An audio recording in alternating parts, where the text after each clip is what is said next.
Et non, l'hôpital public ne croule pas du tout sous le nombre de personnel administratif. C'est faux et totalement faux. Pourquoi cela est faux ? Parce que à l'hôpital public, et ce ne sont pas les chiffres de la Fédération hospitalière de France, ce sont les chiffres de la DRES, donc les chiffres de l'État. La DRES dit qu'à l'hôpital public, il y a 10% de personnel administratif. Là où, par exemple, dans les cliniques privées, on en compte 13%. D'autres secteurs privés, 12%. Et non seulement on n'en compte que 10% à l'hôpital public, mais parmi ces 10%, 50% représentent des secrétaires médicales.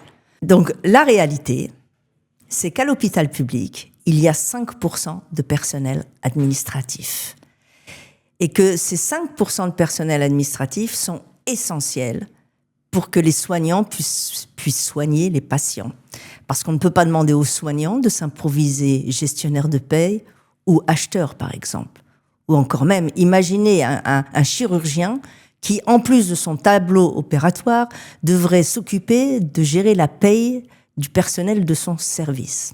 Mais l'hôpital public, c'est également 1,2 million de professionnels. Parmi ces professionnels, 74% sont des professionnels soignants.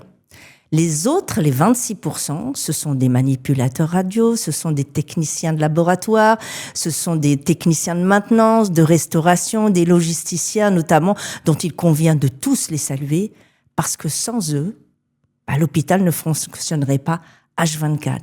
Mais l'hôpital public, c'est aussi 200 métiers qui œuvrent tous ensemble, partout sur les territoires, 7 jours sur 7, 24 heures sur 24, 365 jours sur 365 jours.